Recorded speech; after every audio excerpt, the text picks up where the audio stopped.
এইমাত্র বাজার করে আসলাম বাড়িতে। জাস্ট বাইরে যা রোদ উঠেছে, প্রচণ্ড রোদ। সকালবেলা মেয়েকে স্কুলে দিয়ে ডাইরেক্ট বাজারে গেলাম। বাজার থেকে আসলাম মাত্র। কি কি আনলাম বাজার থেকে এই যে দেখাচ্ছে। এই যে এটা হচ্ছে বাটা মাছ নিয়েছি, আর এই মাছটা এই যে বরেলি মাছ বলে যে ওটা নিয়েছি, আর এখানে নিয়েছি চিকেন। দেখা যাচ্ছে চিকেনটা? দাঁড়ান ব্যাক ক্যামেরা করে দেখাই। হ্যাঁ, এটা হচ্ছে বাটা মাছ। এখন মাছগুলোকে পরিষ্কার করতে হবে। এটা হচ্ছে এই যে বরেলি মাছ,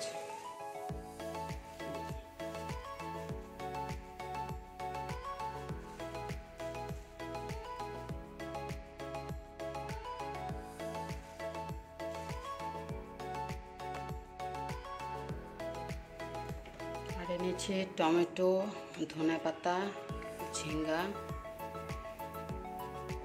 মেয়েকে সকালবেলায় এগরোল বানিয়ে দিয়েছিলাম, তো ওগুলো ওইভাবেই রয়েছে। তো চলুন আমিও নাস্তাটা করে নিই। তো ব্যাস, ব্রেকফাস্টটা আমিও করে নিলাম। প্রথমে ড্রেস চেঞ্জ করে নিলাম। চেঞ্জ করে নিয়ে ফ্রেশ হয়ে হাত মুখ ধুয়ে তারপর নিজে চা করে রুটি করে খেয়ে নিলাম। খেয়ে দিয়ে তো একটু বসলাম আর কি। যা বাজারে গরম পড়েছে, হাঁপিয়ে গেছি। তো মাছগুলোকে জলে ভিজিয়ে দিচ্ছি, আর একটু লবণ দিয়ে ভেজাবো। বরেলি মাছটা আজকে বাজারে প্রচণ্ড তাজা বের হয়েছিল। তো বাটা মাছটাও ঢেলে রাখলাম, আর চিকেনটাকে পরিষ্কার করে নিলাম। চিকেনটা পরিষ্কার করে নিয়ে ভাত বসিয়ে দিলাম, আর ডালটাও ভিজিয়ে দিলাম। তো প্রথমে চিকেনটাকে ম্যারিনেট করে রেখে দিই। তো এই যেগুলো বেসিক মশলা থাকে, লবণ, হলুদ, জিরে গুঁড়ো, ধনে গুঁড়ো, লাল লঙ্কার গুঁড়ো, এই আদা রসুন তেল, আর হচ্ছে টক দই, এগুলো দিয়ে ভালো মতো করে ম্যারিনেট করে রেখে দেবো কিছুক্ষণের জন্য। তো এদিকে ভাতও হতে থাকবে, আর মাংসটাও ততক্ষণ ম্যারিনেট হোক। আর এই মাছ দুটোকে ধুয়ে তুলে রেখে দিই। তো ব্যাস, মাংসটা মাখা হয়ে গেল। এটা সাইড করে রেখে দিই।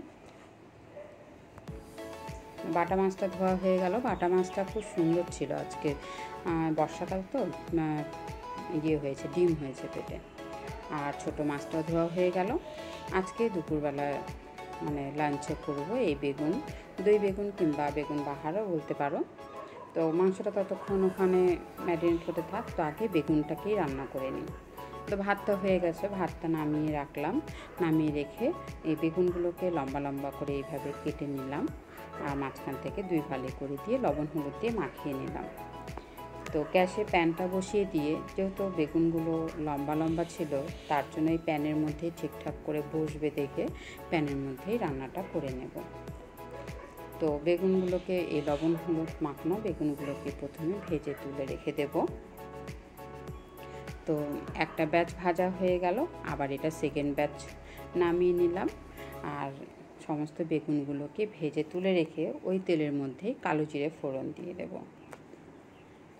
কালো জিরেটা দিয়ে এর মধ্যে কুচনো পেঁয়াজটা দিয়ে দিচ্ছি। পেঁয়াজটাকে হালকা হালকা করে ভেজে নিয়ে এর মধ্যে টমেটোটা দিয়ে দেব।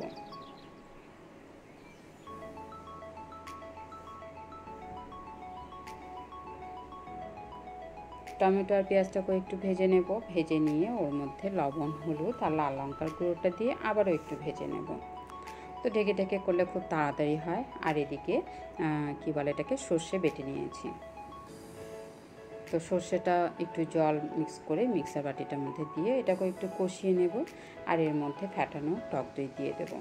তো সমস্ত মশলাগুলো কষিয়ে নিয়ে তারপর আমি এই ভাজা বেগুনগুলো এর মধ্যে দিয়ে দেব। তো এই দই বেগুন কিংবা কী বলে এটাকে, বেগুন বাহার, এটা খেতে কিন্তু খুব দারুণ হয়। তো একবার করে দেখবে বাড়িতে, এইভাবে ভালো লাগবে অবশ্যই খেতে। দেখবে এই গরমের মধ্যে না একটু টক টক খেতে ভালো লাগে। তো বেগুনটা রান্না করে নিয়ে তারপর আবার চিকেনটাও রান্না করতে হবে, আবার বাকি কাজগুলোও করব। তো আজকে তাহলে ব্লগটা আর বেশি বড় করছি না। বেগুনটা নামিয়ে নিয়ে আমি ততক্ষণ তাহলে চিকেনটাও করে নিই। আজকে ব্লগটা তাহলে এখানেই শেষ করছি। আর এইভাবে বেগুন বাহার কিংবা দই বেগুনটা করে দেখো কেমন হবে। রান্না করার পর আমাকে অবশ্যই জানাবে। তাহলে আজকের জন্য এইটুকুই। সবাই খুব ভালো থাকবে, সুস্থ থাকবে, অ্যান্ড টাটা।